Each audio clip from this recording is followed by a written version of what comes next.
Greetings, everyone, and welcome to the final webinar in the revised Model State Plan webinar series. A few housekeeping items before we begin. All attendees are on mute. If you have questions during the webinar, you can ask your questions using the chat option on the webinar toolbar. Please address your questions to all panelists. Once again, please address your questions to all panelists. Additionally, this webinar is being recorded. The webinar recording and a link to the PowerPoint will be made publicly available on the NASCAST website tomorrow. Once again, the webinar will be led by the Federal Office of Community Services and facilitated by NASCAST. The OCS team members leading this webinar and the Model State Plan revision efforts include the Director of OCS's Division of State Assistance, Seth Hassett, CSVG Policy and Guidance Program Specialist, Liza Lowe, Program Manager, Jonna Holden, Management and Program Analyst, Monique Alcantara, and Senior Records Specialist, Nikki Frazier. At this time, I'm going to pass the mic to OCS. Hi, good afternoon. This is Seth Hassett, the Director of the Division of State Assistance here in OCS. And thank you all for joining us for this third webinar. For those of you who are affected by these winter storms, we appreciate your participation. We do notice our numbers are a little bit down from the last weeks, and so, but we know, of course, that we are recording these webinars, so they will be available for anyone who needs to view them. This is the third of our series, and today we are going to be talking about the sections related to fiscal controls and monitoring, tripartite board information, eligibility requirements, as well as the assurances and certifications that are required for a complete application. We look forward to your questions, and as we did in the last call, we will be answering questions, time permitting, at the end. We do encourage you to go ahead and begin putting those in as the webinar proceeds. That enables us to take notes, and even if we aren't able to get to your question, we will be taking detailed notes, which will help in the follow-up. So I'm going to go ahead and hand over to Jonna Holden to start the webinar. Good afternoon. Thank you again for all who are able to join us today. The purpose of the webinar series that we've been having is to really give an overview of the proposed CSVG Model State Plan and highlight some areas of particular interest. And as was mentioned, today is our third and final session. So thank you for those who were able to join us on the first two sessions. And for those of you who may have missed those first two or who want to listen to it again, these have been posted and are linked on the NASCAST website for you to listen and review those slides. On the first webinar, we gave an overview of the performance management framework and really highlighted the big picture view of why we are revising the Model State Plan and what we hope to achieve from this process. We also thank the CSVG network for all of the support and input as we implement this new performance management and accountability framework for the network. In the first webinar, we covered the first 5 sections of the Model State Plan, and we also had some times for question and answers at the end. So if you have an opportunity to look at that, there were a lot of great questions that were submitted in that first session. Last Wednesday in session 2, we discussed sections 6 through 9 of the Model State Plan and also conducted a Q&A session at the closing of the webinar. And today, as we go into webinar session 3, we're going to cover the last 6 sections of the Model State Plan, as Seth mentioned, followed by question and answers. And since there may be some of you who are joining us for the first time, we're going to do our best to kind of be balanced in moving through the new content efficiently and also bringing the newcomers up to speed. All of these webinars are recorded and will be posted on the NASCAST website, so if you missed any portion, feel free to reference them there. As we move into the next slide,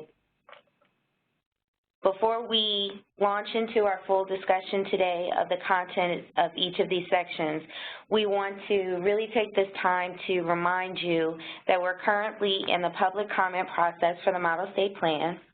And because we're revising this Model State Plan, we need to go through the formal Paperwork Reduction Clearance process through the Federal Office of Management and Budget. And the first part of this process is a 60-day notice period, during which we're asking for your comments on the draft Model State Plan, and we are actually in the middle of that notice period right now. That period ends on March 27th. So we hope that many of you will be able to take the time to review the Model State Plan and comment on the revision. We've really tried to revise this plan to make it easier for everyone's use, to integrate the performance management elements, and also to automate the plan on the Federal Online Data Collection System, or OLDC, and that was discussed a little bit more on the first session. And we recognize that this is a lot of change from the old model plan, and that's why we are seeking your input, and we'll really appreciate receiving your comments to help us as we move forward in this process. When you do submit your comments, please include supportive comments as well as suggestions for improvements so that we can get a balanced perspective on what works well and what doesn't. And please be sure that you clearly reference your comments by section, question, or page number as appropriate. And we also welcome any suggestions that you have on the automation as well, particularly from those who are familiar with perhaps using the OLDC or other online systems. Please submit your comments to the email that's located on the slide. We also encourage you to take a look at the CSBG Dear Colleague letter that was published January 29th and on our website for any additional details.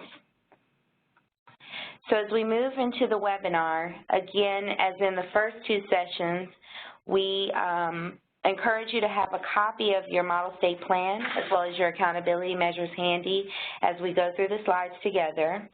NASCAS has sent out the links to these documents ahead of time, and you can also access these documents from the CSBG webpage on the Office of Community Services website. As you review the Model State Plan, it'll be useful to have a copy of the Act in front of you, as well as the plan. For today, if you have any question or comments, as Jovita mentioned, please submit them through the chat function on the webinar so that as we go through the webinar session, we can address as many of these at the end of the call. We really appreciated all of the thoughtful comments and questions that have come through on previous sessions, so please continue to submit those. We also encourage you to submit your content-specific comments through the formal process as we had described on the previous slide. Today we will be focused on sections 10 through 15, but if you are joining us for the first time or were on any of the previous webinar sessions, please feel free to submit any comments and questions that you have on previous sections, but we're focusing on the content of 10 and 15. We also ask that you reference at the first part of your comment or question the section of the section or the specific question number that you're referencing from the Model State Plan to make it easier for us to address those questions.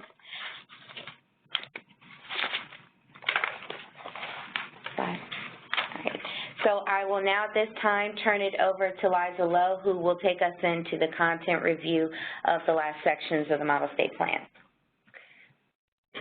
Thank you very much, Jonna. Good afternoon, everyone. So here we're starting our discussion of the content today with Section 10, Fiscal Controls and Monitoring. Section 10, if you take out your Model State Plan, and you turn to that, and I'm taking my plan out, hopefully you have it handy. Section 10 starts on page 20 of the Model State Plan. This is a really important and substantive section and needs some special explanation. We'll be spending a large portion of our webinar today discussing this section. We have broken the section into 3 subparts or subtopics for the purpose of the webinar today. First, the first subsection or topic is monitoring eligible entities. The second is corrective action, termination, and reduction of funding, as well as assurance requirements in that area. And finally, the third topic is fiscal controls and audits and the assurance, the program assurance on cooperating with federal monitoring. Now that certainly sounds like a lot of material to cover in this one section. It's no surprise then that the questions in this section are associated with the most number of accountability measures than any other section in the Model State Plan. You can see them listed here on this slide. This section also has a performance management question, the last of the 7 total performance management questions in the Model State Plan. Now, we've talked a lot about the performance management questions in the earlier webinars as we've gone through the first 6 of them, but we will have the chance to go over what this kind of question is, again, in this section for those who have missed the first webinars. Now, for the most part, the content in this section, we just want to say, is not new. We can trace most of the questions back directly to sections of the CSBG Act that have to do with monitoring, corrective action, and fiscal controls, which is substantive in the Act. However, as we have seen in our overview of the previous sections of the Model State Plan, the questions as they're listed here now will look pretty different to us. Taking advantage of automation, we have developed questions and answer choices that are straightforward and minimize the need for narrative, and also that focus in on the aspects of the statutory requirements that we think are most important to draw out. In order to create usable and flexible data, the automated Model State Plan asks for information in table format and drop-down choices. By collecting data this way, we can pre-populate other parts of the Model State Plan. For example, as we've seen already, we can pre-populate the list of eligible entities and only have to insert those once, and then they'll pre-populate other relevant parts of the plan. We can also pre-populate future Model State Plans. In fact, pull in your list of eligible entities from your last model plan into a future model plan. And importantly, we can also pre-populate the annual report, which comes at the end of the performance period for that Model State Plan. So we just mentioned that here to show you all the ways that automation is really going to help us. Let's start with the first subsection or topic under this Section 10, and this is the topic of monitoring eligible entities. Now, the purpose, as you see listed on the slide here, is to gather information on, first, the state's planned monitoring schedule of all the eligible entities, and then to gather information on the state's monitoring procedures, including a question about the time frame for issuing monitoring reports to the eligible entities. Now, at the bottom of this overview slide here, you'll see that there are 2 accountability measures in this section, and we'll go over those in a minute. But first, I want to talk a little bit about what's in this section. Now, this section only has 3 questions, but one of them is a big data collection table under item 10.1. Now, this is in your Model State Plan on page 20. You'll see the table laid out there. The intent of this table is for the state to show us or plan for itself the plan for monitoring eligible entities in the upcoming performance period. Automation makes this table pretty easy to fill out. The first column, as we mentioned previously, will pre-populate with a list of all the eligible entities that you previously entered in Section 5, and that was a section on CSBG eligible entities. So you listed them all there, and so you won't have to fill them in again here, and they'll pre-populate. Then you'll go through this list, and you'll choose each entity, and then for each entity, the state can identify the type of review the state will conduct for that entity, the expected quarter the review will take place, and the date of the last full on-site review that you did. Now, please note, the table allows for 2-year plans, by providing choices of target dates inclusive of 2 years or 8 quarters. So you can see how it's flexible to for states that may be filling out a 1-year or a 2-year plan. Now, I encourage you to read the somewhat lengthy instructions to this item right above it, and note that there will be an option to attach information if your monitoring cycle does not fit well into the table structure here.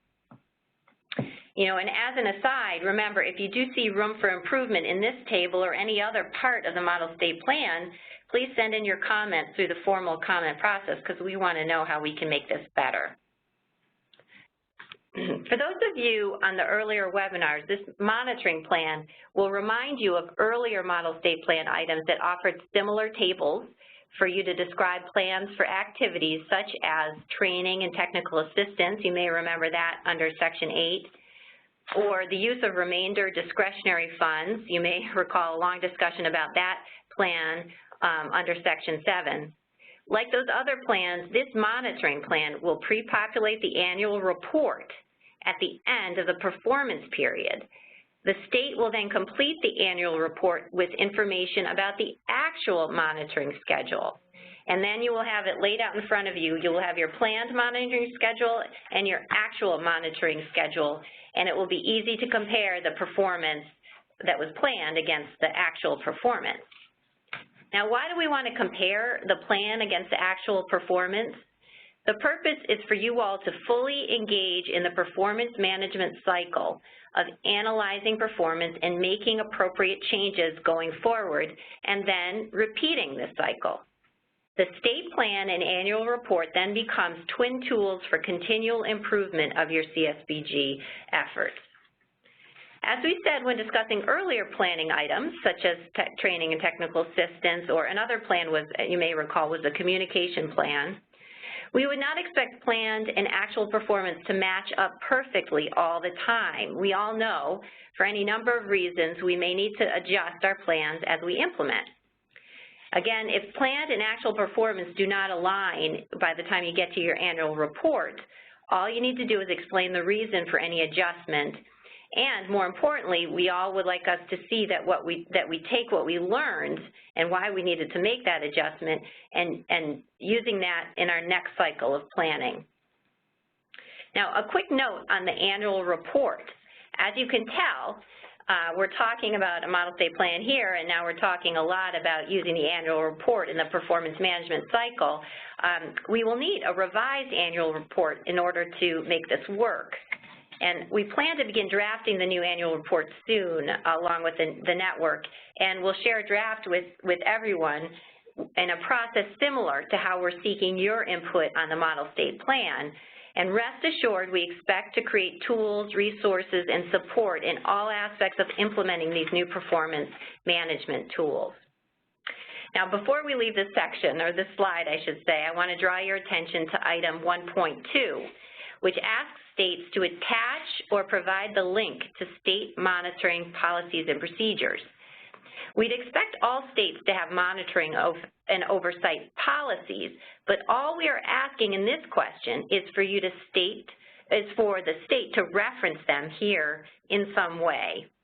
Now, as you review this section 10 in closer detail, you'll see that other questions in this section may refer back to the state's policies and procedures, but rather than attaching or describing the policies again, you can refer back to, the policies you've already attached under under item 10.2, and simply cite the page number or section for efficiency.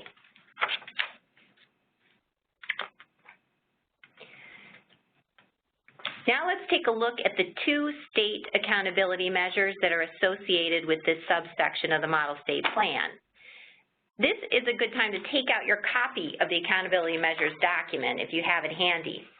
The 2 measures in this section are under heading 4, grantee monitoring and corrective action. As a reminder, the accountability measures were published in a draft IM on January 28 and posted to the OCS CSBG website. And the state measures in that document are listed in Appendix 2 of the draft IM. Integrating performance management, especially these state accountability measures, into the model state plan is one of the critical changes we've made here. Therefore, in these webinars, we've been reading over each of the measures as it gives us some opportunity to understand the measure itself and how it relates to the model state plan. So we'll continue doing that. And the first accountability measure in this section is 4SAi, and it reads, during the performance period, the state conducted monitoring activities as directed by the CSBG Act and outlined in the state plan. Looking at this measure, you can see it's pretty straightforward. It's looking at whether the state conducted monitoring activities according to its own plan, as described in the state plan, and as directed by the CSBG Act, or whether it didn't. In order to assess the state's success in meeting this measure, we'll be collecting data through the model state plan and then in the annual report. Now let's talk about how the data for this measure is integrated into both the model state plan and the annual report so we can see how this works. First, the state will create its monitoring plan in the model state plan. Now, and we were just discussing this information on the previous slide. It's under item 10.1. The state's monitoring plan for the upcoming performance period is laid out in that table we just described. You can see this link between the accountability measure and the monitoring plan on the slide here, which states that the corresponding model state plan question to this accountability measure is 10.1. So you can see that that's just a point of reference when you're looking back at this. 10.1 is where the accountability measure fits in. But the monitoring plan alone does not help the state and OCS fully assess the state's success in meeting this measure. We need to know about actual monitoring performance too. In addition, we also need to know about the state's success in performing monitoring activities as directed by the CSBG Act. Both these sets of data will be collected in the annual report, and it will be in the annual report where the state and OCS can compare planned versus actual performance and compliance, planned versus actual performance and compliance with the CSBG Act, and then be able to assess success in meeting this measure. As you'll see on the slide, therefore, while the data is drawn from the model state plan, the point of assessment is actually the annual report. That's when we'll know, be able to look at it. Again, assessment of this measure will take into account any appropriate adjustments the state may have made to the monitoring plan during the performance period. The value is on overall performance, not necessarily just completing planned activities. So I'm just going to take a moment here just to remind everybody to, as you're formulating your questions and looking at this closely and listening, please feel free to submit your questions through the chat function here.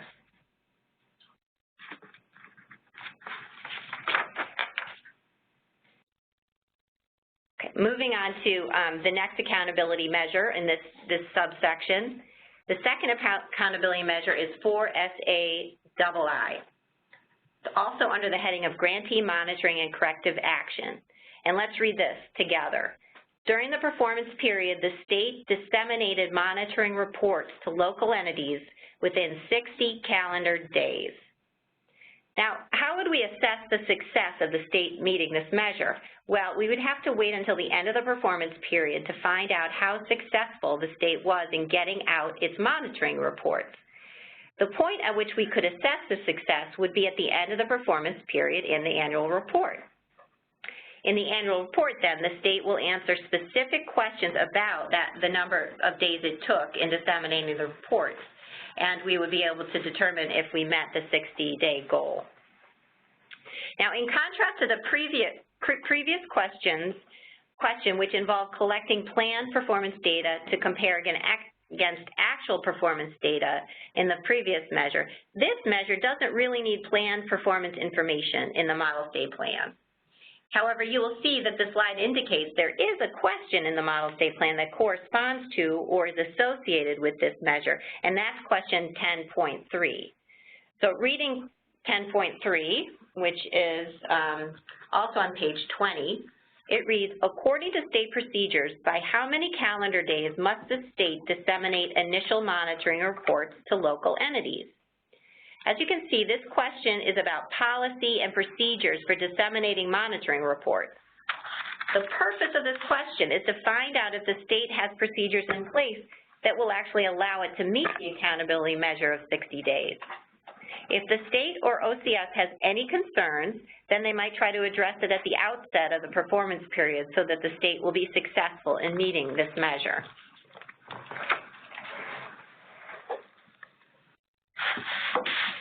Before we move on to topic 2, I just want to remind you, again, to be noting your questions, not only in the chat function, but also for the formal PRA comment process, because we really need to get your questions in both ways. Subsection or topic 2 is about corrective action, termination, and reduction of funding and related assurance requirements.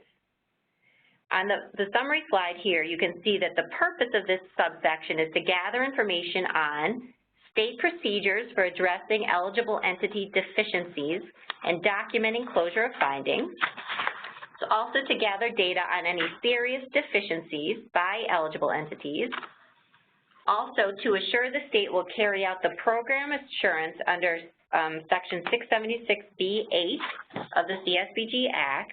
And finally, the purpose of this, one of the purposes is to gather information on state statute or regulation, on designation or de-designation and redesignation. Now, let me just mention off the top that the questions about the state statutory requirements about designation, de-designation, et cetera, are from the IS report, so those will be familiar to everyone. What we want to focus on in this section is the table, another table, and this one is table 10.5 titled Serious Deficiencies.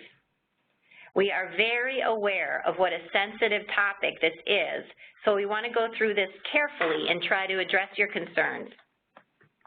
The data collection table in item 10.5 requests information on any eligible entity in the state that may have one or more serious deficiencies. In the accountability measures document, we actually have a definition for serious deficiencies, so when you're going through those, you can go and look at that. And I'll read it to you here.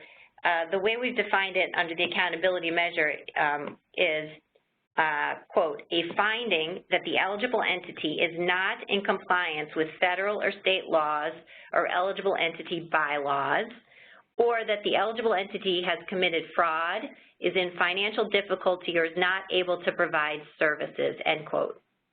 Again, you can find this definition under footnote 9 in the accountability measures, and it's under the measure 4SA III, and we'll look at that in a minute so you can see that. Now back to the table 10.5 in the model state plan. Now this table about serious deficiencies is a straightforward reporting of what eligible entities the state is monitoring for serious problems.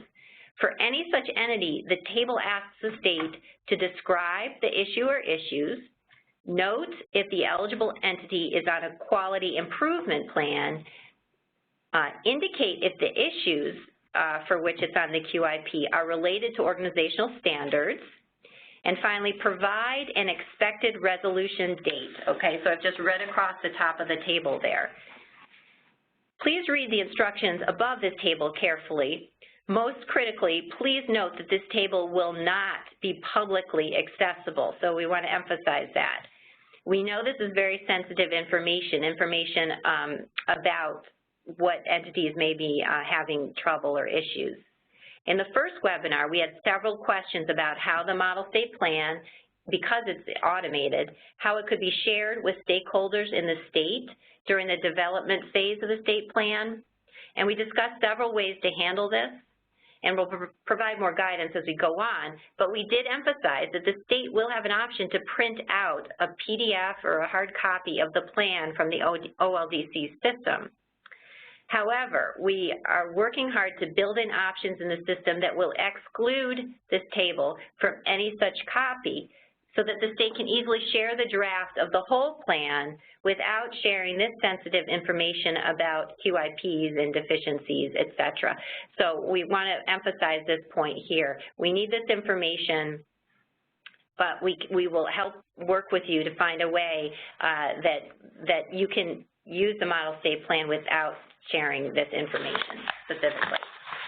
Okay, we hope that the fact that this information will be kept internal will help assuage your concerns. The fact of the matter is this information is critical to OCS. We need to know about what's going on out there to help OCS fulfill our function as federal stewards of CSBG. And we certainly welcome your suggestions for how we can all do this together successfully. There are 3 accountability measures in this subsection, so you can see it's something we're looking at closely. 2 of them are under the heading Grantee Monitoring and Corrective Action.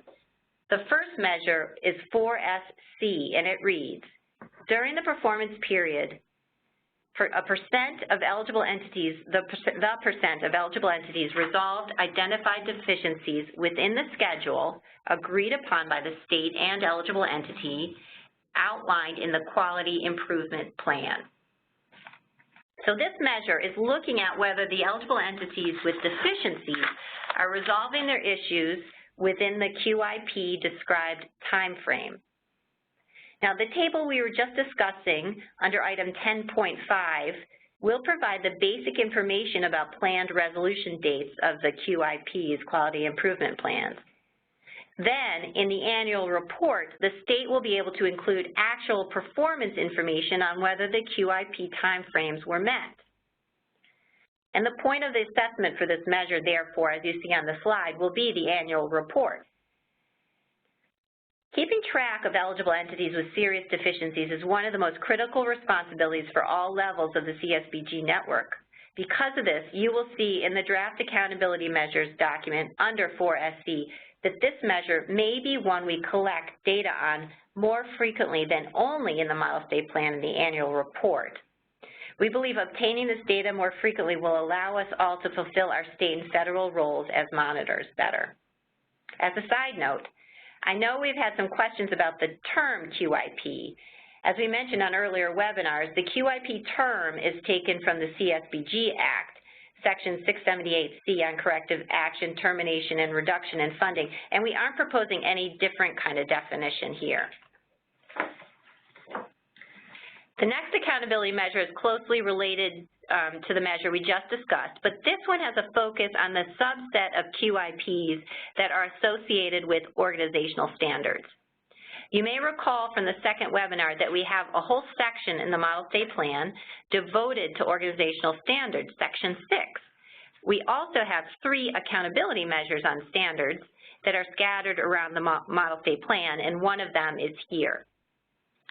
Measure 6SB, little I, reads, during the performance period, the state had in place quality improvement plans, QIPs, for all assessed eligible entities with serious deficiencies in meeting the state-adopted organizational standards. In some ways, this measure is straightforward because it is really a point-in-time measure rather than a measure that looks at plan performance and actual performance.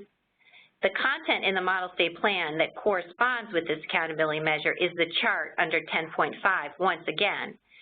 The state and OCS will be able to look at the chart to confirm that this measure has been met, that the QIPs are in place.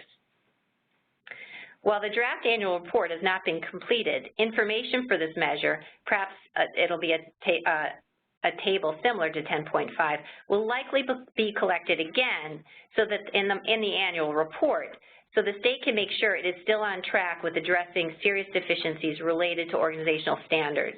Again, this will be assessed at a point in time at the Model State Plan and then in the annual report. Finally, the third accountability measure in this section falls under the heading Grantee Monitoring and Corrective Action and reads, during the performance period, the state reported serious deficiencies to OCS. The corresponding question in the Model State Plan is item 10.6, which reads simply, has the state reported all serious deficiencies to the Office of Community Services? The response choice is either a yes or a no. This measure is also a straightforward point-in-time measure easily assessed by the answer to item 10.6 in the Model State Plan. And it's likely that we would ask a similar question in the annual report so that we just have a cycle of accountability and we're always on top of making sure the deficiencies are reported to OCS. As you can see by these several accountability measures, OCS is serious about tracking deficiencies among the eligible entities. Our role is to support states in helping the eligible entities who are in trouble so that we can resolve issues effectively and maintain the capacity and credibility of the network as a whole. The third and final topic in Section 10 is on fiscal controls and audits and also touches on one program assurance. Reading off the slide here, you can see the purpose of this section is to gather information on how states' fiscal controls and auditing procedures will, A, allow preparation of federal reports, and B, permit tracing of expenditures according to federal regulations. Also, this section will gather information on how states issue management decisions for eligible entity single audits per the regulations. And finally, this section will allow the state to address the program assurance under 676B7 of the CSBG Act by answering whether the state will permit and cooperate with federal monitoring. Now, there's no new content in this section, as states have always been expected to adhere to requirements under 678C of the CSBG Act and related federal regulations. However, the questions are presented in a specific ways to highlight certain responsibilities of the state and to help us integrate the accountability measure associated with this section.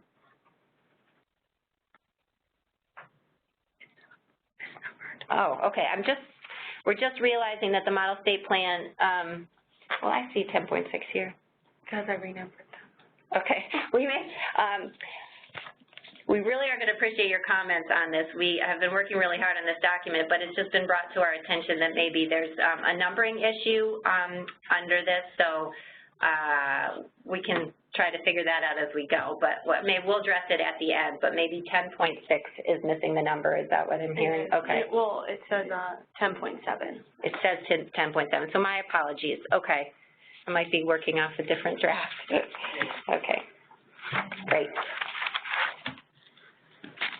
So the version that we distributed, we jumped from 10.5 to 10.7, and that's, I think, we fixed that in another version that we were, but so everything is going to be 10. We'll just have to advance one from that, and maybe we'll try to point that out if we see something. Okay, good. I'll ask you. Great.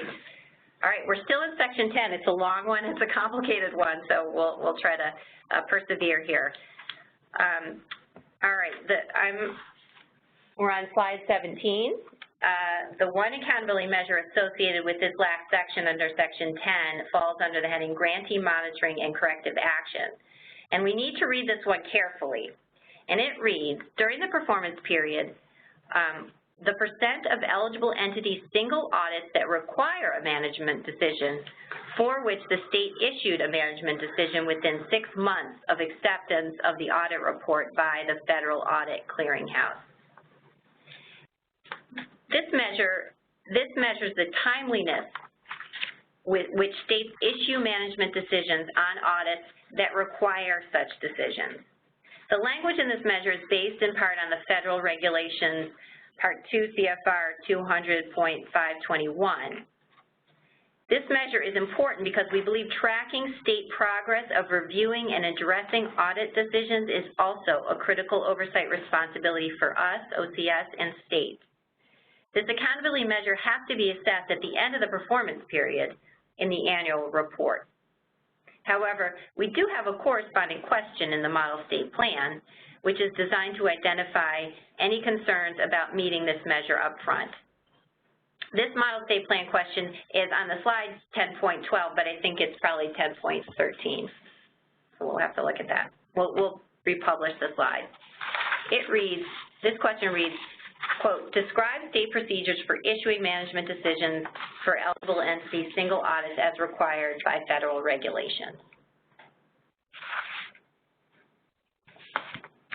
We are concluding this section with one last accountability measure, which is associated with the entire Section 10 and not a specific subsection.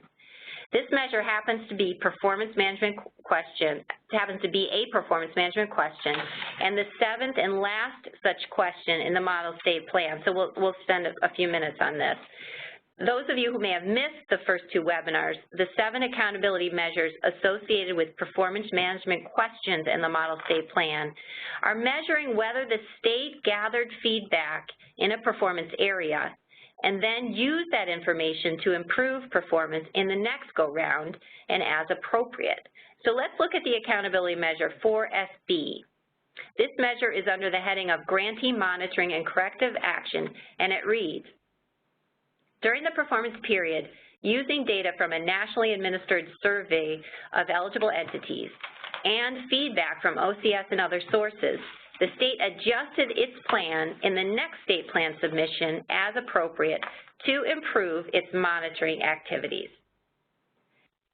In these performance management measures, the accountability measures, all the measures read the same except for the performance area, which is highlighted on this slide in blue. The performance area in this case is monitoring activities, but other areas were like training and technical assistance and use of funds and things like that. The measure is looking at whether the state may have used data on past monitoring activities to make improvements in monitoring going forward. And the data sources mentioned here would include the survey of eligible entities based on the ACSI methodology, which we've touched on in past webinars, as well as information and feedback from other sources. To bring this together a little more, let's read the corresponding performance management question in the model state plan, which is on the next slide.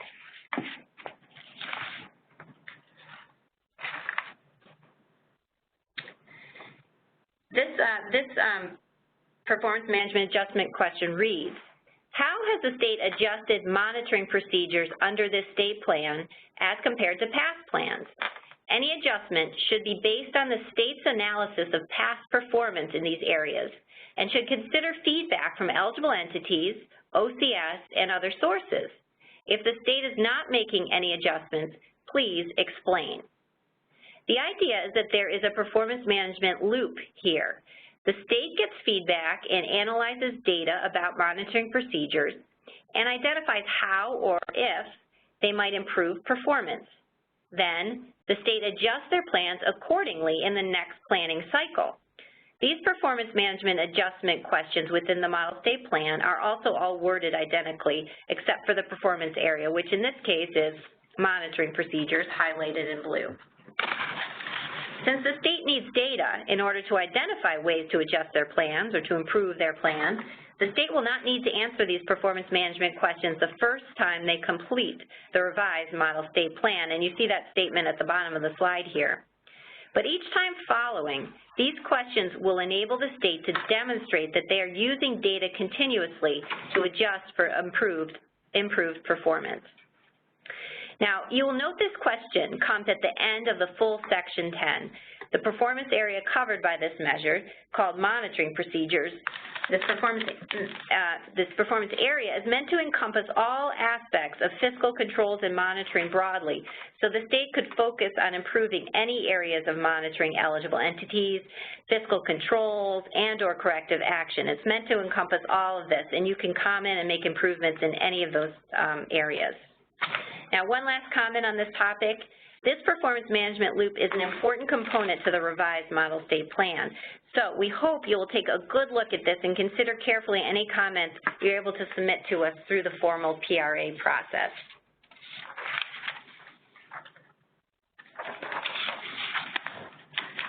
Well, we are finally through Section 10.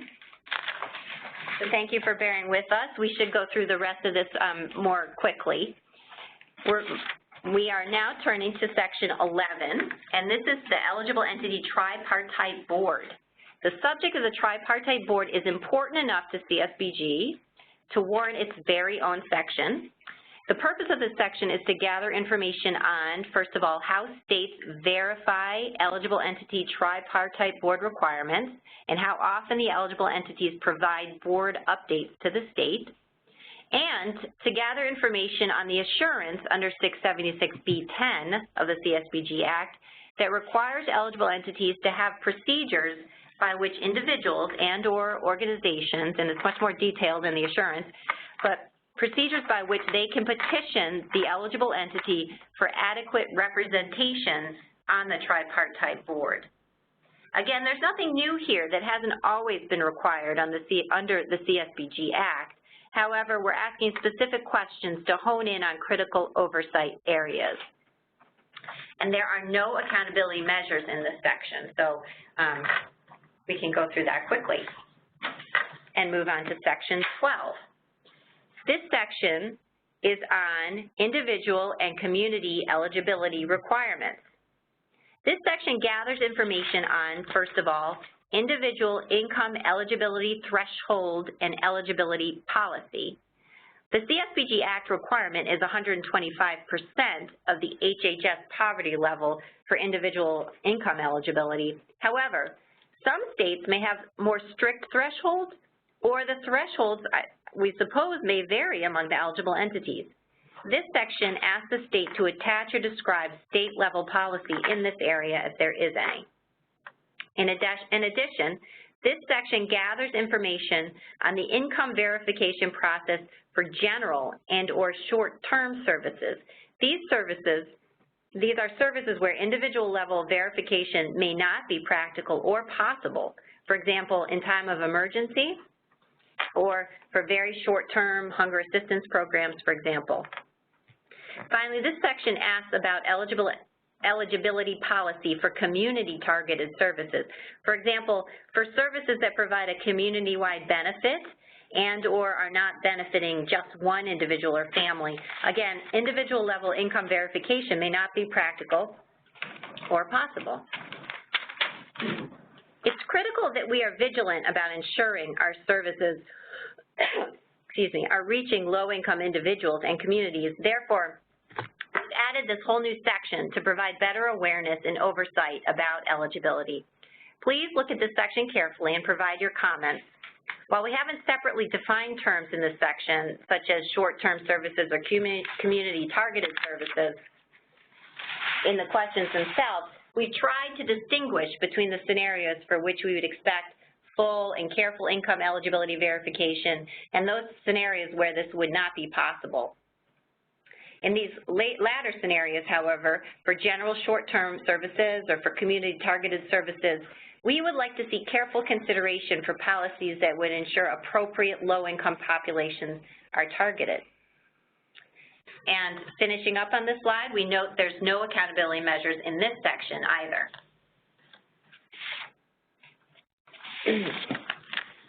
Moving on to Section 13, this section is on the Results-Oriented Management and Accountability System, or ROMA.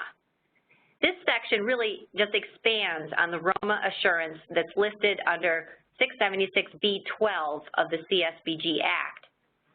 Specifically, this section collects the following information: the state's choice of ROMA or another performance measurement system. While we would expect most every state is using ROMA, the CSBG Act does allow for the use of an alternative system, so we've included that option here.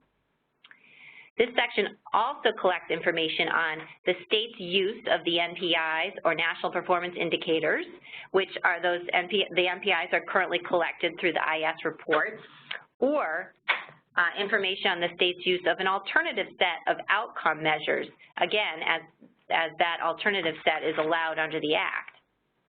In addition, the section asks how the state supports eligible entities in using the ROMA system.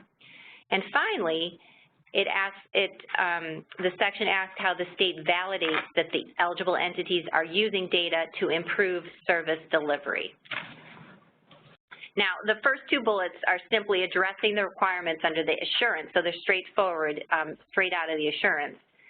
The third bullet, which is about how the state may support eligible entities using the ROMA system. If the state does provide any training and technical assistance to eligible entities around ROMA, the state may want to cross-reference this information with Section 8 of the Model State Plan. which you may recall includes the state training and technical assistance plan. So under this model state plan question 13.3, please take a look at the note that reads, note, these state activities may overlap with activities listed in Section 8, Training and Technical Assistance. If so, please mention briefly and/or cross-reference as needed. I wanted to draw your attention to the note there so that you can see an example of how we're trying to avoid duplication and make sure all parts of the model state plan are interconnected for clarity and efficiency. If you're talking about training and technical assistance in one part of the model state plan, you need to reference training and technical assistance in the other part of the model state plan. Finally, the fourth bullet on the slide corresponds with the final question in this section, model state plan question 13.4. It asks, how is the state validating the eligible entities are using data to improve service delivery? This question highlights an important oversight role of the state to ensure eligible entities are using data in the ROMA process to improve services. The arrow symbol on this slide indicates the overlap with this section and the assurance section, which is a great segue to the last substantive section we're going to touch on today, section 14. Section 14 of the revised model state plan is the programmatic assurances and information narrative section based on 676B of the CSBG Act. Those of you who have completed state plans in the past will recall that there were two steps in dealing with the CSBG assurances. First, the authorized official had to sign the written list of assurances, indicating acceptance and adoption of all of them. Second, you had to provide a description of how the state would carry out all activities outlined in each of the assurances. And this requirement to describe all the assurances in detail, not just sign them, is in fact its very own assurance, 676B13. Since the content of the assurances cover so many aspects of CSBG, describing them can be an exercise in duplication, as they touch directly and indirectly on aspects of the state plan that are also described in other places. What we have attempted here is to link and cross-reference assurances in this section with appropriate content in other sections, so that by the time you get to section 14, if you're filling this out in order, you only need to provide description for assurances that have not yet been covered. In fact, this section will have some pre-population from the earlier content. You'll be able to see the content, but you won't have to fill it out again. A couple of notes about the format of this section. In the CSBG Act, the assurances, while there are only 13 of them, can be and are lengthy and substantive. Some have multiple parts. In this revised model state plan, therefore, we have tried to shorten and summarize the assurances and have used headings to help guide us and organize. But please let us know if you have any comments, especially on the summaries or word choices, etc. On this next slide, whoops, going back one more. We have summarized our approach to the programmatic assurances and information narrative section. Our approach was to simplify, automate, and crosswalk the information to avoid repetition and duplication, as we noted. First of all, as an easy way to track between the CSBG Act assurances, if you're looking at the Act and looking at the assurances, a good way to track them, as they're laid out in section 14, I wanted to point out that the numbers correspond. For example, assurance 676B1 corresponds with the model state plan 14, section 14.1. So the last numbers of each correspond. And 676B5 of the Act corresponds with the model state plan 14.5. The first assurance is quite substantive, 676B1, and requires a description of how funds will be used to support low-income populations to achieve the program's 7 programmatic purposes under the CSBG Act. You can see on the second bullet here, that's what we're describing. The 7 programmatic purposes you will recognize as self-sufficiency, employment, education, use of income, et cetera, et cetera. Please note that the state must include information on each programmatic purpose. So this is a very lengthy piece of the assurance sections to fill out. Several assurances, as mentioned earlier, will pre-populate with content from the earlier sections of the Model State Plan, and we have a slide on that next. 2 assurances only require a yes/no answer. Providing further description is unnecessary, so that's a time saver. 2 assurances require yes/no, but they also ask for additional documentation. Also note that the assurance under 14.5 previously referenced the Workforce Innovation Act and has now been updated to reference the 2014 Workforce Innovation and Opportunity Act. One of the requirements under this new Workforce Innovation and Opportunity Act is that states may have the option of including CSBG employment and training activities in a larger workforce combined state plan that includes many other programs, core workforce programs and education programs and training programs across the state.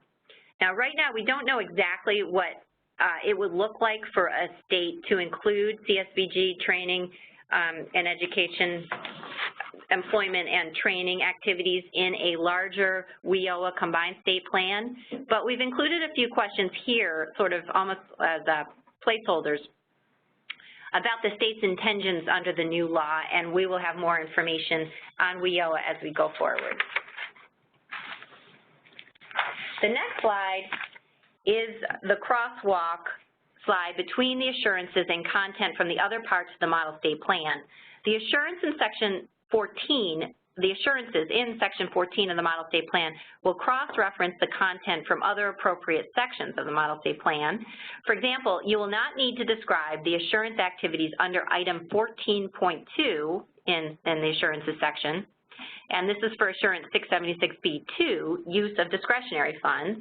And you don't need to fill that out in Section 14 because you already spent a lot of time planning that out in the table under 7.10. Again, this is meant to simplify and avoid duplication and repetition, but it's important that the relationships make sense and the instructions make sense. Please review this section closely, and we welcome your comments. If there is not pre-populated or no cross-reference content under any given assurance in Section 14, then the state must provide a description for how the state will carry out activities under that assurance. Last but not least, we're at Section 15, and this is very simple. It's the federal certifications. These are the same certifications that have always been included, and there's no changes right now. And the certifications, they must be signed by the certifying official, and we're in the process of working out the automation on this section. So, congratulations. We finished the content of all 15 sections. And the remaining slides are really just some reference tools we've built in here that we hope will be useful to you as you look over the revised Model State Plan. The first one we also showed in the second webinar is a crosswalk between the accountability measures and the questions in the Model State Plan with which they are associated. We've tried to cross-reference the measures actually in the content. As you read through the plan, you'll see the references in the document itself, but having this slide may be a useful tool as well. And you'll see here there are a couple of measures that are not referenced at all. They don't have a corresponding question in the Model State Plan. And therefore, we've laid these out on the next slide, the 3 measures that are not directly referenced in a question in the Model State Plan. And you'll see them here. They're all under the topic of data collection, analysis, and reporting, and we're not going to go through them as you can look at them at your leisure, but we just wanted to draw that to your attention. These measures will be incorporated into the annual report, and that's where you will see them again. I think the last 2 slides here are about organizational standards. This slide is just a more detailed crosswalk on the 3 accountability measures that have to do with organizational standards.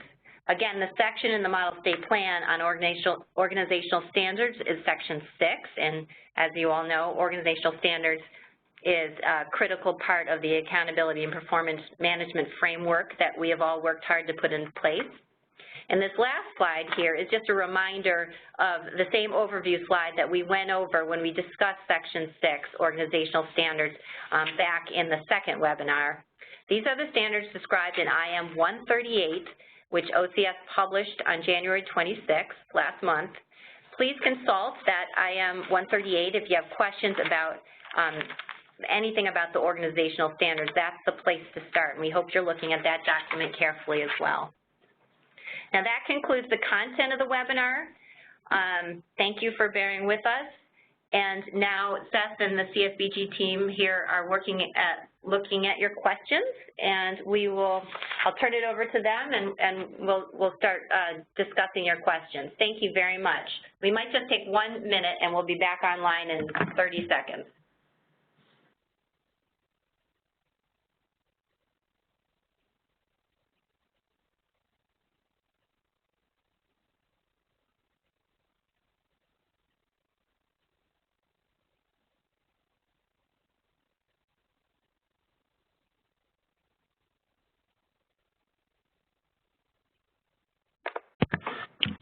Thank you again for joining us this afternoon. As we get prepared to take some questions, we just wanted to, again, thank you for being a part of these webinars and going through much of this content. We know in the last few weeks there have been so many communications with the IMs, the Dear Colleague, and we just really hope that this process would give folks an opportunity to be able to go through a review of the model state plan and to think how you want to approach the review of the model state plan.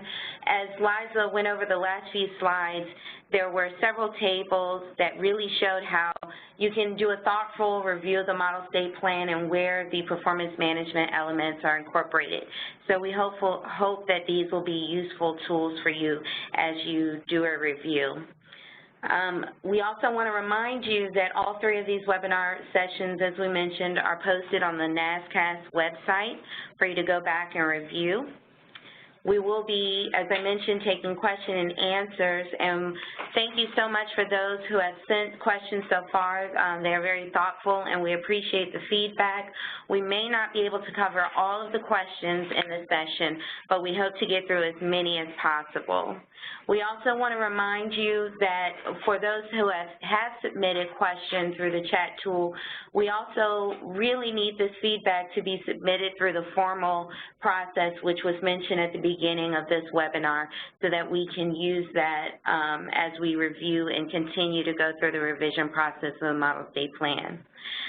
In addition to these three webinars, OCS will be having a session at the NASCAS conference where we'll again be looking at the model state plan vision and talking a little bit more about the online data collection tool, and even showing some of those, some of that process in the actual OLDC system. So we look forward to seeing you all at NASCAS. And at this time, we're going to turn it over to NASCAS for just a few brief closing remarks while we prepare to go into our Q&A session. Thanks, Jonna. For those looking at the chat feature, you can see once again the link where you can access the webinar and PowerPoints, and we will have the recording and the PowerPoint for today's session posted tomorrow, so please do be on the lookout for that. And once again, we do see that there are additional questions coming in. We have gone back to slide 30 for folks to take an additional look or review. And we do ask that you would address your questions to all panelists just to ensure that all of those under the panelist section are receiving your questions and comments. And with that, I'll go ahead and if OCS is ready, I think we can start with the first question. Sure. We can go ahead and get started. We've been able to look at all the quite a large number of these questions. We'll let you know if well, let's go ahead and get started. Okay. So the first question is related to item 10.1. the drop-down options, it's noted here, or will they include biennials? We noted the question. We think that's a reasonable request, and we're going to review it and look at the feasibility of doing that. Okay, great. The next is related to Section 10, 4SA 1. What if the state did not follow their plan as they laid it out in the plan that was submitted initially to OCS? They had to adjust it. Does that mean that they will not meet the measure? Will they be out of compliance? Right. So the question, this is one of the accountability measures that has to do with whether the state conducted their monitoring activities as required in compliance with the CSPG Act and their state plan. And the short answer is that we're going to work on a way to explain necessary changes in the state plan, as we discussed, that there are adjustments that will need to be made in time schedules, in the general monitoring plans. However, there are a certain level of compliance that obviously is going to ultimately have to, over the course of 3 years, we're going to be looking that there's a full-on, that there's a monitoring that's taken place for all of the eligible entities. So we're still working on the process of assessment here, but we are very much plan to proceed in a way that will allow for regular adjustments to the state plan. As Liza outlined, we understand and expect that there will be changes that need to take place in the process, and we're just looking for transparency in that process and documentation. Thanks. The next question, I think, came up several times in different ways, but when OCS is referring to the annual report, is that the same as the CSPG-IS survey or CSPG Information System survey?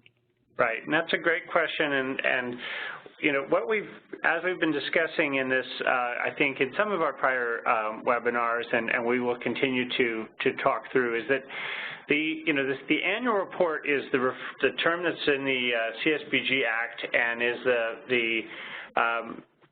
one of the requirements of the CSPG Act. Historically, OCS has accepted the submission of a CSPG-IS survey as meeting through NASCAP as meeting the requirement for an annual report. Starting in with fiscal year 2016. We will be working to receive an annual report through the Online Data System, or OLDC, and so we are still working that. The outline for that are still under development. What we've shared is in some of the earlier surveys is that many elements of the IS survey are actually now, much of the information that is received through the IS survey is going to be coming through the model state plan, and some elements will be in the annual report. Generally, the same information, similar comparable information will be coming in the annual report in the OLDC system. So there will be a different process going forward. But that's something, again, we will discuss the timelines and process at NASCAP and hopefully be able to go through that in some more detail. Thanks. I think this is another one, another question where we may have had this on a previous webinar based on new terminology. So just some confusion between the Technical Assistance Plan, or TAP, and the QIP, or Quality Improvement Plan. A number of states have been using QIPs and corrective actions, so the TAP may be new, and any guidance you have on that would be helpful. Sure. So we've had extensive discussions here about both the terminology and how we approach the issue of assuring that there are that there's action with regard to any issues, particularly with regard, for example, to organizational standards. But we recognize that there are some instances in which a first-time issue or finding related to a standard might require immediate technical assistance, but might not be a serious deficiency that, in the judgment of the state, could result in termination or reduction of funding. And, you know, Quality Improvement Plan, or QIP, is a term that is included in the CSBG Act. It is discussed in the context of necessary actions when there is a potential funding action, termination, reduction of funding that could occur. Now, this is an option that is not required, but we have looked to provide an option for including information or for taking action when it falls short of a serious deficiency. And part of this is that what we want to avoid, and we want to assure that there is action on any issues, any instances which an agency does not meet organizational standards, but we also want to make sure there is that the response fits the issue. So, for example, if there's a pattern of multiple and recurring serious issues and deficiencies that require that could result in a funding action, certainly we would look to see a quality improvement plan. And we can discuss this further, but the biggest issue here is that we're looking to, we wanted to make sure that there is a way to report on that action is being taken on issues, on all issues that are identified as a result of the organizational standards. And this kind of is a piggyback question to that one. For the state accountability measures, though, 4SC, just a note about using the term serious in front of deficiencies throughout the model state plan. Any insight as to framing that in so I guess the suggestion here is to add the word serious in front of deficiencies in state accountability measure 4SC, and we will review that comment and certainly consider the change. We understand sort of the significance of this, terminology, and again, what we're anxious to do here is to make sure, again, there's action on all issues, but that it is scaled to the significance of the seriousness of the issue. So we will certainly look at whether it would make sense and clarify to add the word serious in 4SC. We will need to take another look and have some discussion about that. But we certainly appreciate the suggestion and comment and want this to be as clear as possible. And the next question is related to the survey that was mentioned. Is OCS or a third party going to administer the survey? How and when will the results be provided to state offices for use? Right.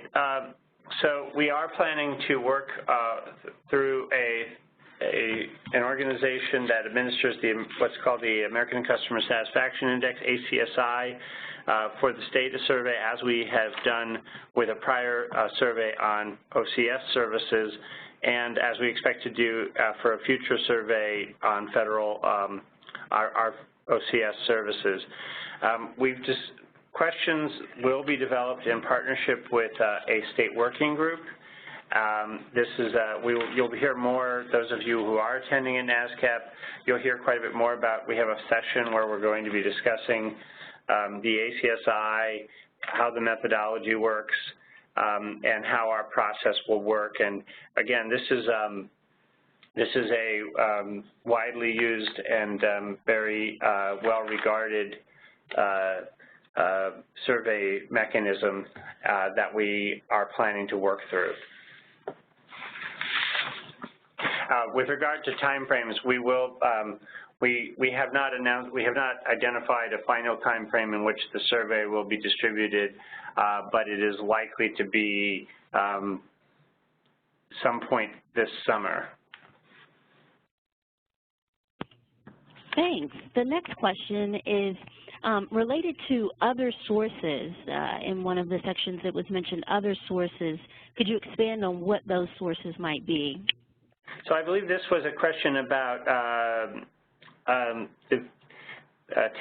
question 10.14, where there's discussion of states utilizing feedback related to survey, OCS, and other sources. And really, we wouldn't want to limit that. You know, other sources may include a variety of stakeholders.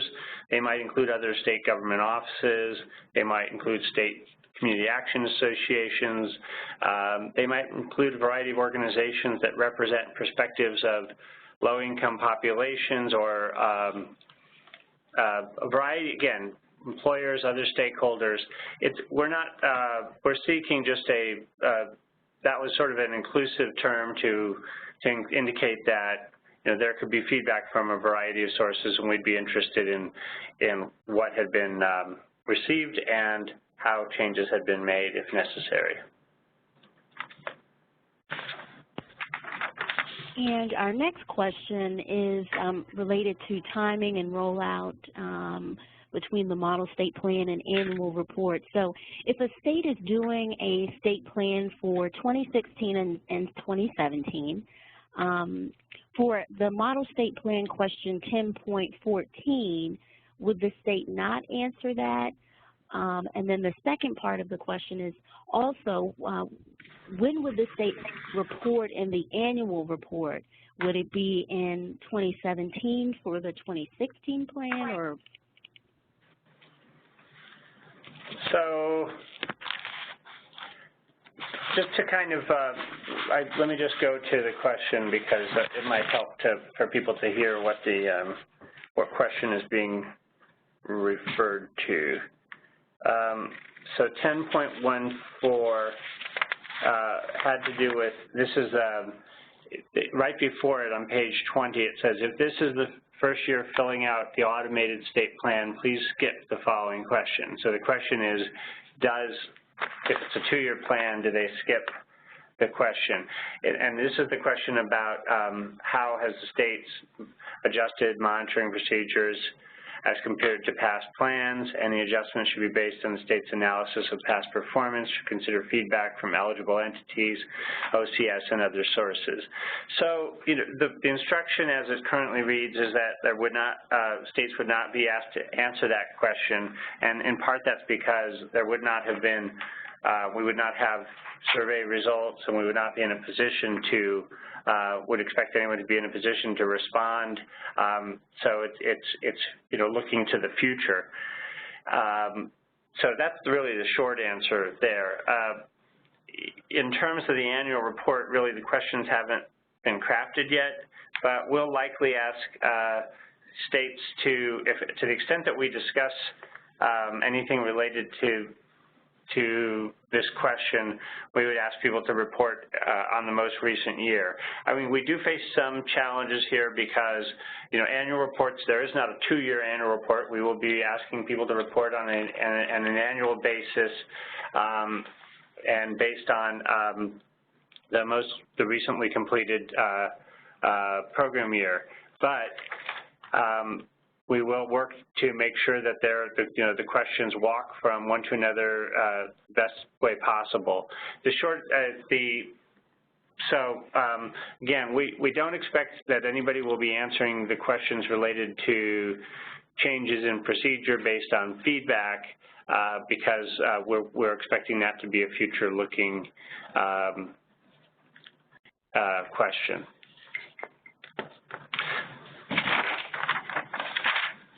Thanks. And our final question is related to 12.3. What about services such as Christmas toy distribution, where agencies may get, and I think this is related to eligibility, may get hundreds of people lining up on the day of distribution or Thanksgiving food baskets. Would an eligible entity be able to just take a declaration of income form without actual income documentation, or not request either? Any thoughts? So, okay, there we have, so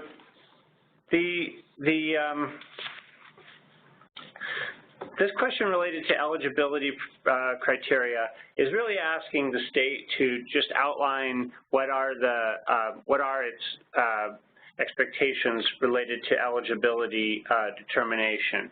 And what I would just sort of frame to you is that we've focused very much on the idea that there are a variety of types of services, some of which clearly lend themselves and would make sense to have an individual eligibility determination and verification.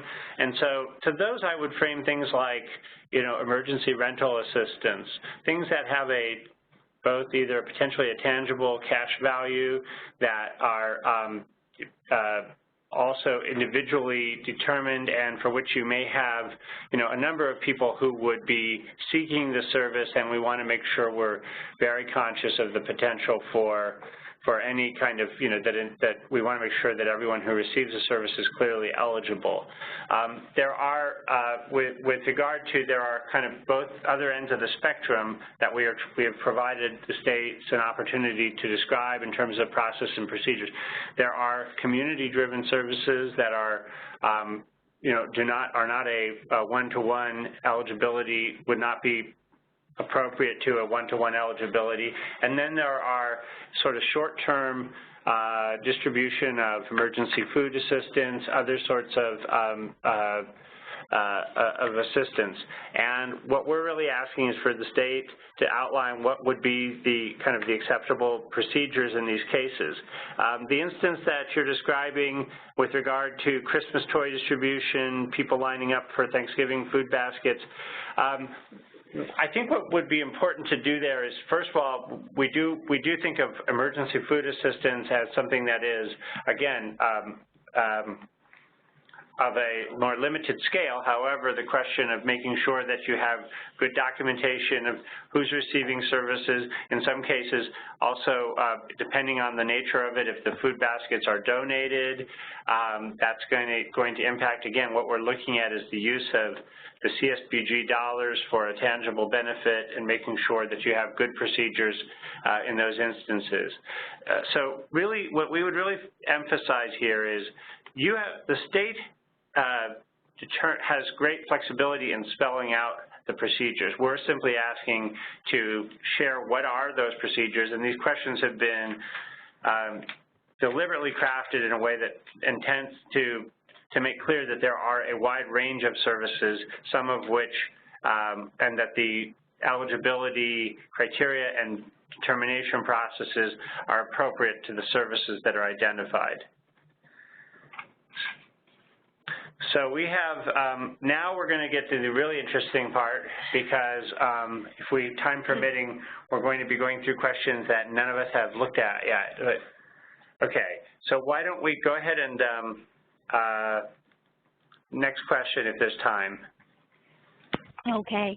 I think this one will be easier to address than some. How will OCS engage with state administrators who won't be attending the NAVCAS conference, so they won't have the opportunity to see the in-person demo? If they have further questions or would like to discuss their concerns or comments with OCS. So on that one, I'm going to ask Jonna Holden to sort of describe some of what we're planning. So thank you. That's a great question, and this certainly isn't the last opportunity for questions and comments and feedback and discussion. We do want to heavily encourage all those that are on the call today to submit any questions, comments, and feedback that you have on the model state plan as you go through and review through the formal process that was noted on the beginning of this webinar. That is going to be so important for this process and helping us to, as we mentioned, see what works well and see what things are not working so well and need some more revision. So we really look forward to getting additional comments and questions through that process. The upcoming OCS discussions will also consider the questions that will be submitted through that formal process, but also anything that we've seen asked or commented on through these webinars. So we already have some of those discussions scheduled and are looking forward to getting more comments and feedback at the NASCAS conference so that we will have a well-rounded view at that point of what things you really like about the plan, what things you like about the automation, and what things you may have concerns with and aren't working so well at this point. We also want to note that there will be another comment period after March 26th. The first 60-day comment period will close, and at that point we will take what we've heard from the field at that time to include some more revisions into the content as well as further develop the automation. After that period of time, we will be submitting another 30-day, we'll be entering rather another 30-day period in which we will be taking formal feedback through question and comments. So there will be another opportunity after this form has been revised and distributed to the field to ask further questions and give comments.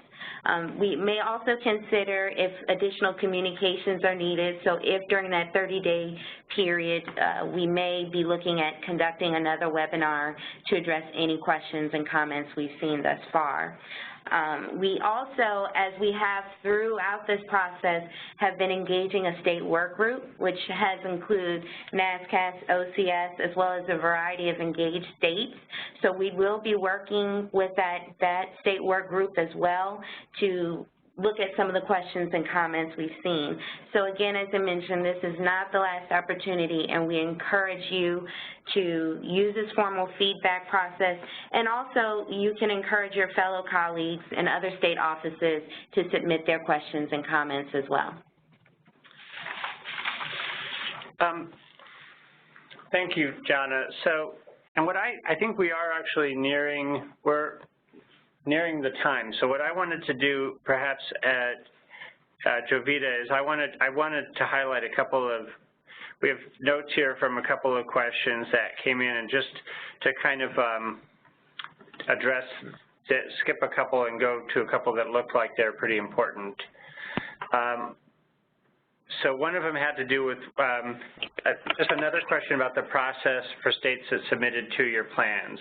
And so I just want to highlight, there's clearly, obviously this is a significant issue in terms of, you know, how this process is managed. And I just want to make clear that, you know, we are looking at a variety of options in terms of what is technically possible. So, and what are the you know, the best approaches in terms of how to get any either necessary information.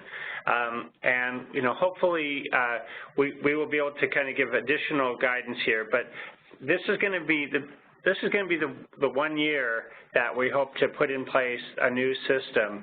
And so it may require states that have submitted a 2-year plan. In fact, we do expect that they're going to have to submit some information. We know, you know, already a bottom line is that everyone has to go online to OLDC and do a 424M, and that's now a requirement for all block grants for us in order to be able to give you a grant. So 424M is a standard form that is used for applications for federal grants. We are looking at 2 basic options related to those states that had 2-year plans. One would be to add to have the option of providing answers just to particular modules, particular sections that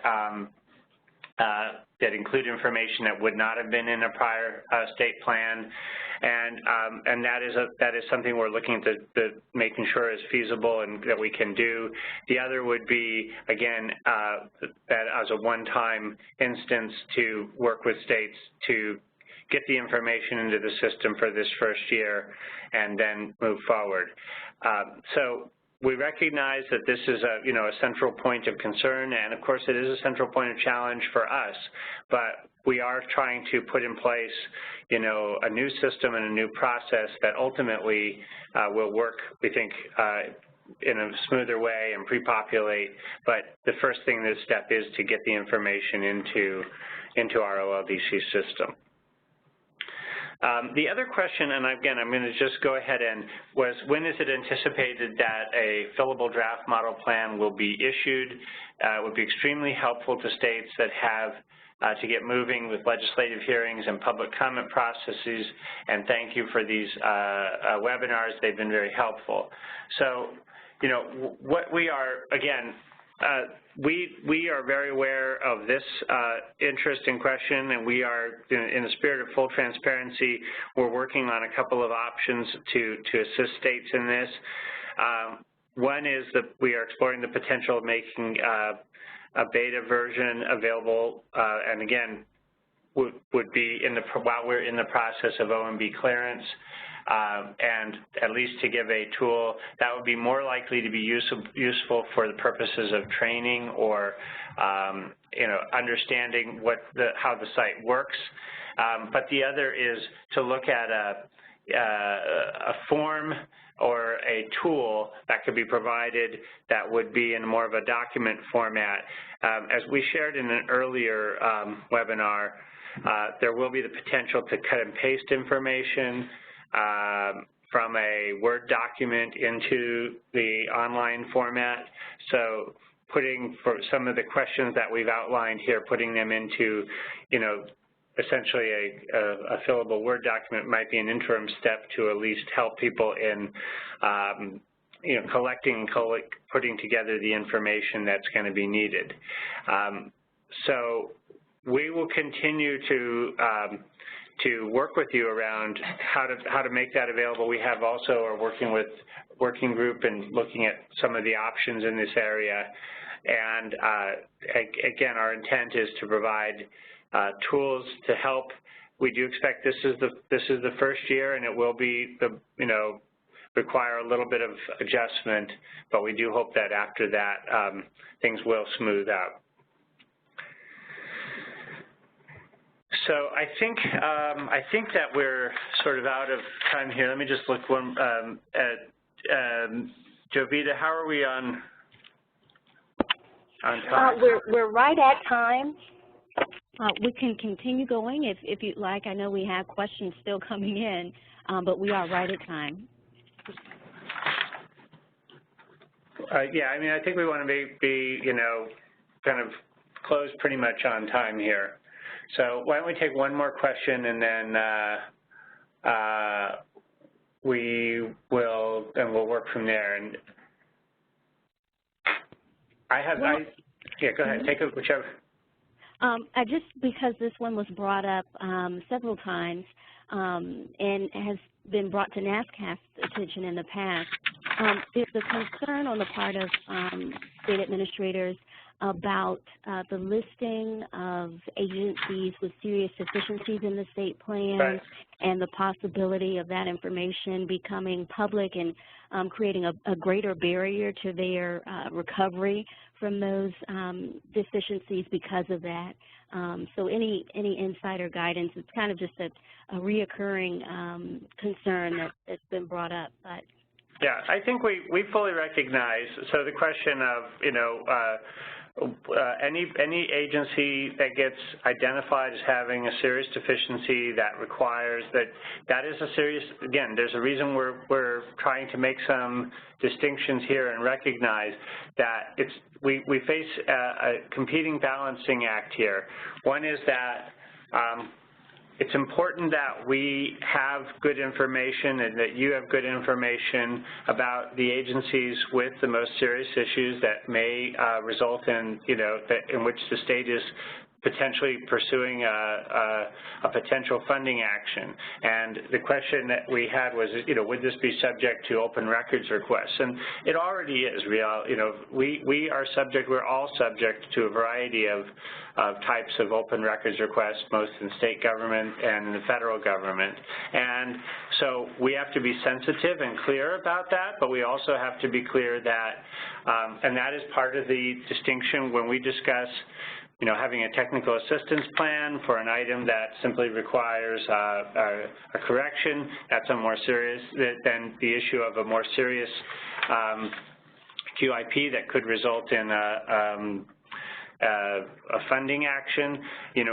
All of these things, these are things that there is the potential for open records information. It does happen. However, again, that's not our, we're not, this is being done in a way that that will not be part of the readily available information from, the online submission. There will be ways to put that out for hearings and public comment that don't have that information.